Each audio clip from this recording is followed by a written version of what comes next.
I'm Monica from Monica's Expressive Creations, and I am here to show you how to make your own notepads. So I started to do this, and then I'm like, now wait, let me make a video. I'm sure somebody will want to learn how to do that. So let me just go back and share with you how I did that. So I have a rectangle here in Canva. You want to type in rectangle, and it will bring you shapes. On the left, you will see a black rectangle. You want to click on that. And then I am going to make mine 3 inches. So if you see, it'll say have a W and it will say 3.1. I'm trying to get it to 3. Sometimes it wants to be a little difficult. So just try to drag it from the other side. So there, now we have the width at 3. The height is going to be 7 inches. So you're going to drag it down, and then that little black box where it says W3, that's the width. H7 is the height. So you're going to get off of your mouse. And then what I like to do next is up where it says edit, there is a brown circle, and then there are these 3 lines. That's your stroke style. I'm going to click on that, and I am going to bring the weight to 1. Then I'm going to go to the color circle, the brown, and I am just going to give it no color. Or if you want, you can leave it white. So let's just leave it white. Next, we want to go back over to elements, and we want to X out. We want to clear. Then you're just going to type in the word line. Then it will give you a bunch of lines to choose from. I choose the blank one, just the straight one. Doesn't have anything else with it. And I am going to go back up to the stroke style, and I'm going to bring that down to 1. So let's just start with this one that I did start. So next, you're going to go up. You're going to click on the plus sign, which is duplicate. And you can space it out however you want. I usually just eyeball it, and I'm going to go probably about there. And then once you hit duplicate again, it'll just keep giving you the same with the space in between, and just keep going. Okay, that's one too many, so I'm going to delete the last one. So now we have our lines. If you wanted to do more than one, what you can do is just move the box over, highlight, and group it. Then you can click the plus sign to duplicate, and then you can bring it over to the other one. That way you don't have to keep making it, and kind of like center this off. And then I'm just going to bring this down so that it's the same as the other one. So then I'm just going to highlight all of that, and I'm going to click group. And I'm going to do the same thing on this side, highlight everything and group. So now everything is attached. Now, in order to do the background, if you want to add elements, you go into your element tab. I am going to type in Valentine's Day images. And I am just going to look for something cute that I can use as background. So you can just scroll through, see whatever you like. Let's see, what can I put? So say I want to do something like this for the background. I can just bring that over. and make it the same size, 3 by 7. So you see the black box that says width 3, height 7. Now that'll be my background. So this is very dark. You're not going to be able to write and actually see your writing. So what you want to do is go up to the transparency and then just bring that transparency down. You can bring it down to a 4 if you want. I think I'm going to do mine about 30. Let's say 30. So then that will be the background of my notepad. Now to do the other one, we can scroll some more. Say I just wanted to say Happy Valentine's Day. I can just bring this down some. If I wanted to, I could delete a couple lines. So let's just ungroup everything. And then I'm going to delete maybe the first 2 lines. That way I can put Happy Valentine's Day here at the top. Now you see all those purple line numbers just popped up, 0.333. That means that everything is spaced evenly. So everything is at a 0.33 spacing. And I'm just going to leave it right there. So now we already have our second notepad. And we're going to group it. And then we can just bring this up. And I probably can get a third one on here. So I'm just going to duplicate. Oh, now wait. Let me duplicate this one. And then I am going to turn this. So when you see this little round circle at the bottom, you can rotate it to 90 degrees. And if it will fit, we might have to squeeze it in. You might, oh, I don't know why that's coming unattached. Didn't we attach that? All right, we're going to group it. Okay, now it's attached. So I know, I don't think we could fit 3 because you have to remember they are 3 inches and the paper is only 8.5 inches wide. So we have to do it this way and we could fit 3 on a page. But you can always change this first. What you can do is just move this over. Let's just, oops, wrong one. Click on this one. We can turn this. We can bring this back up.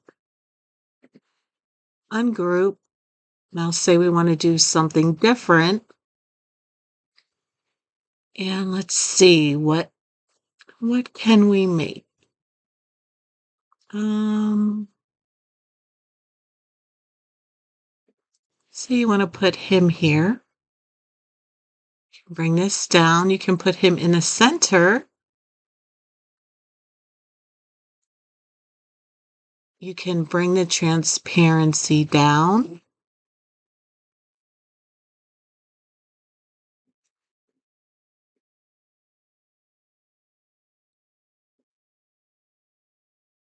And say you want to do some more balloons.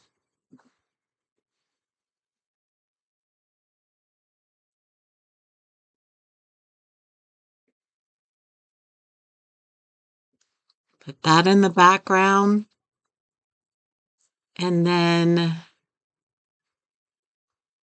say we use this Valentine's Day image. You can bring that up here.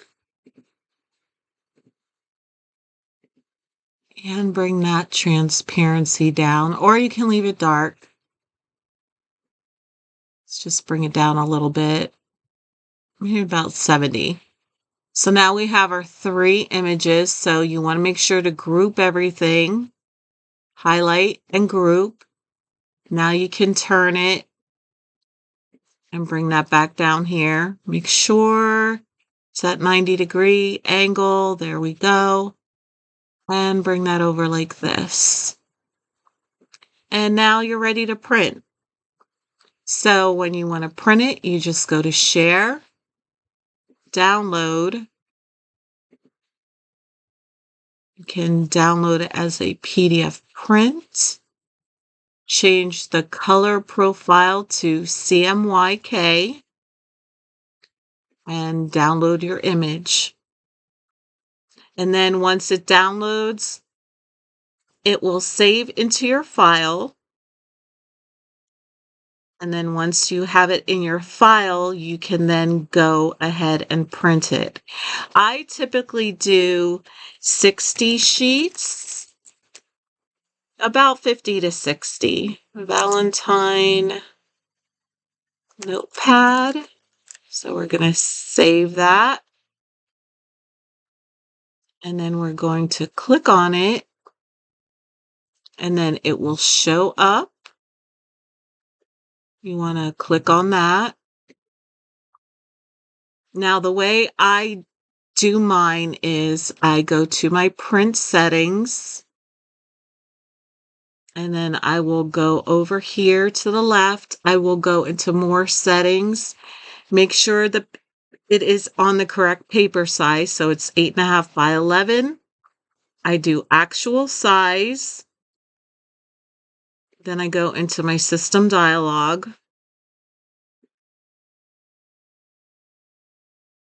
And I use the rear paper feeder.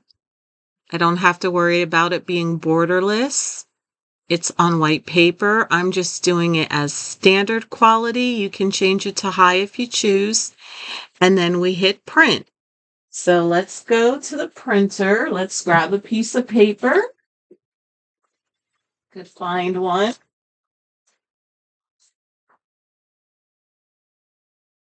And put it in the printer.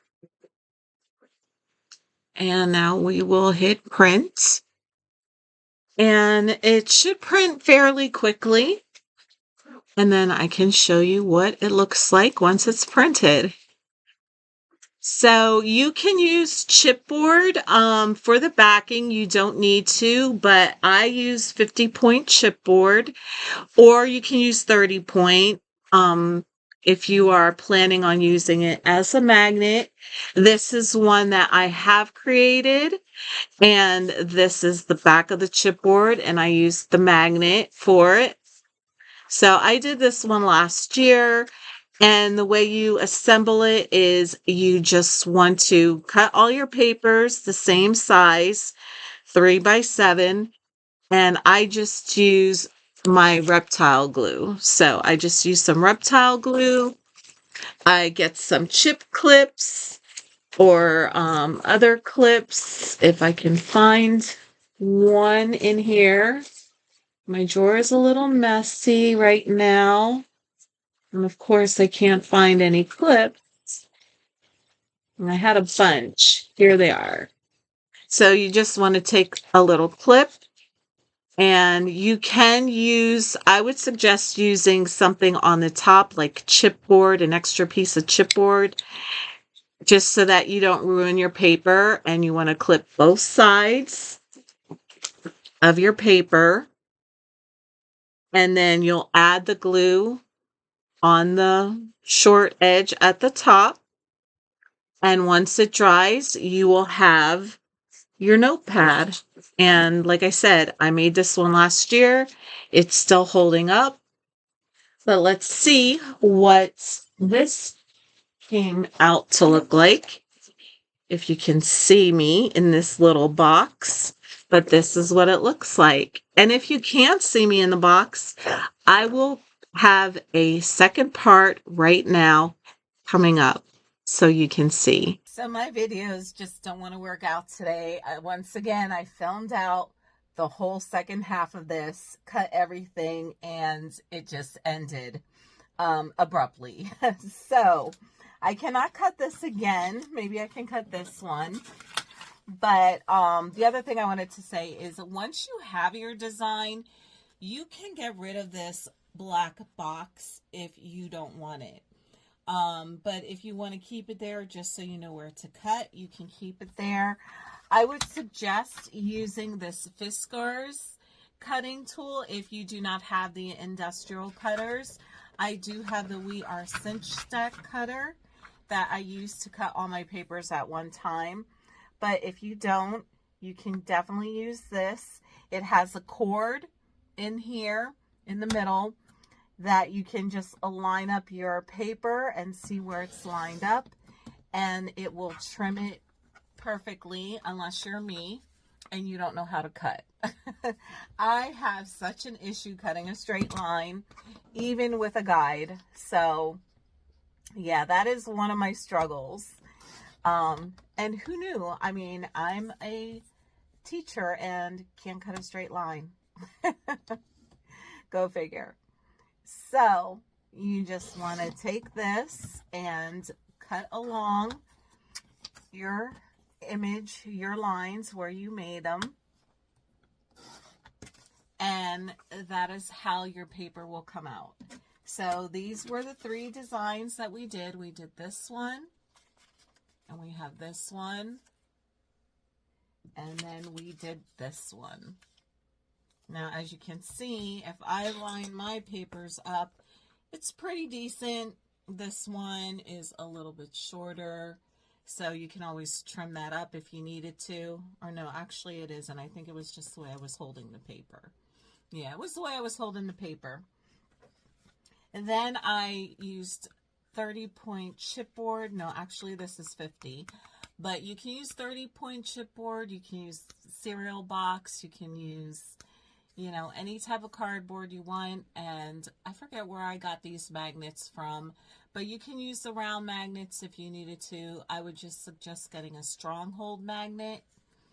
And what I do is you can either take your paper or chipboard and you can just like wrap it around here.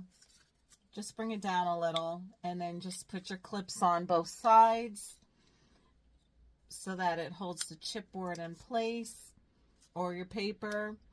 And then I just use a glue bottle like this, but you can use any glue bottle. This is a fine tip.